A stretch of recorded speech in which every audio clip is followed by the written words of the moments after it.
Isang napakagandang araw po sa ating lahat mga kaboses, mga babayan at welcome po dito sa ating YouTube channel lalo na po sa atin po mga OFW ngayong araw mga kaboses, mga babayan na nakikinig po sa atin all over the world. Ano po, magandang araw po sa inyong lahat dyan at welcome po dito sa ating YouTube channel. At ngayong pong araw, tatalakayin po natin ito. No?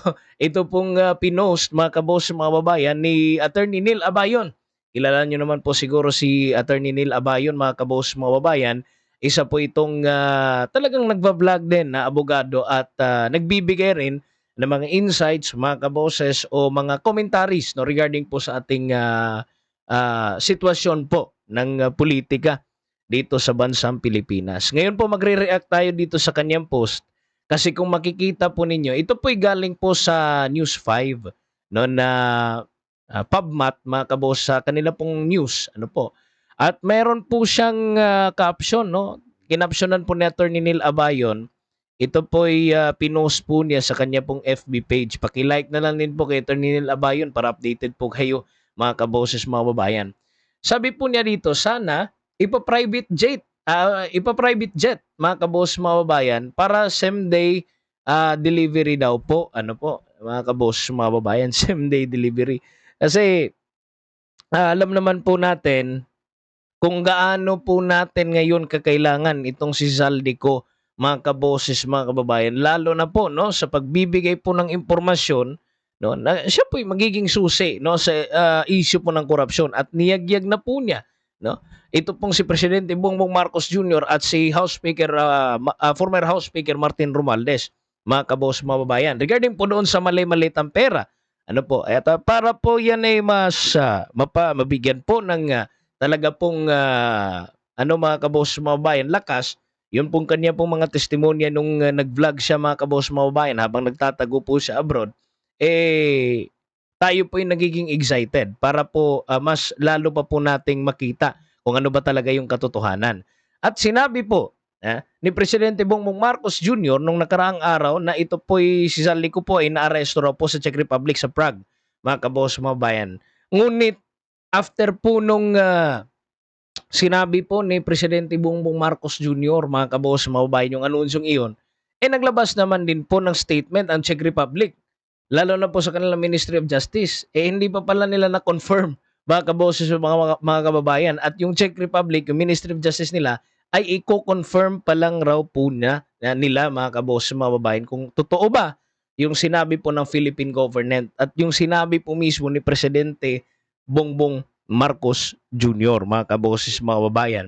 Pero kahit hindi pa talaga totally confirm, mga kaboses, mga babayan, kasi yung video natin is April 20 ito eh. No, as of now, wala pa tayong natatanggap na report na talagang sinabi ng Czech Republic na okay, totoo, confirm na nandito si Saldico. Pero still, naglabas pa rin ng pahayag si Presidente Bongbong Marcos. At ito po ang sinabi niya, we will bring Zaldico home and we will do so in accordance with the law. He will answer to the Filipino people. Pero dito po sa post ni Attorney Neil, parang may pahiwatig po mga kaboses, mga kababayan. Kasi po nilagyan niya po ng underline, tsaka nakabox po yung home, naka-underline po yung bring Zaldico home, no, nakabox, and we will do so in accordance with the law. Ngayon, himay-himayin po natin, no? I-decode po natin. Ako, ito po ay sa aking opinion lamang po, ano, na mga pananaw ko lang po, no, sa pahiwatig ni Attorney Neil Abayon, mga kaboses, mga kababayan. Kasi unang-una, bakit po lumabas ito, mag-private jet? Parang sarcasm kasi, sarcastic siya, mga kaboses, mga kababayan. Para talagang mapadali kasi yung tono ni Presidente Marcos is gusto niyang padaliin no yung pagpapabalik dito sa Pilipinas, and we will do so daw in accordance with the law. Bring home daw si Saldico, mga kabos, mga babayan. Pero ang tanong ay nagiging ano pa rin, andito pa rin, mga kabos, mga babayan.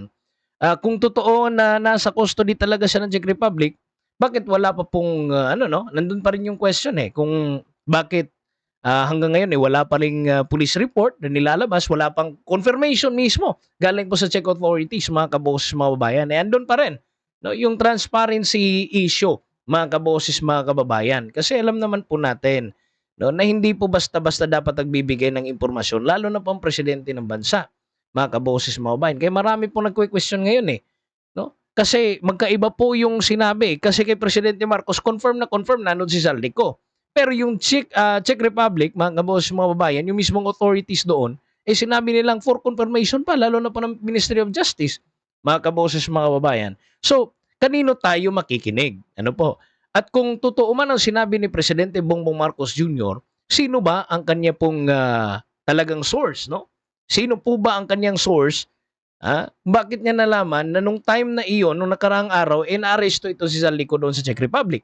Mga kaboses, mga babayan. So, isang question yan. Ano po? Sa transparency, mga kaboses, mga babayan. Kailangan nating malaman talaga kung saan galing yung information. Nilabas ang presidente, credible source natin yan yung presidente. Di ba? Siya mismo nagsabi. Pero wala pang katiyakan kasi nga, magkaiba po ng tono. Kung sa Pilipinas ay confirm na confirm, doon naman po sa Czech Republic, hindi pa po. Sabi nga ni Presidente Marcos, nahuli daw dahil po sa immigration issue.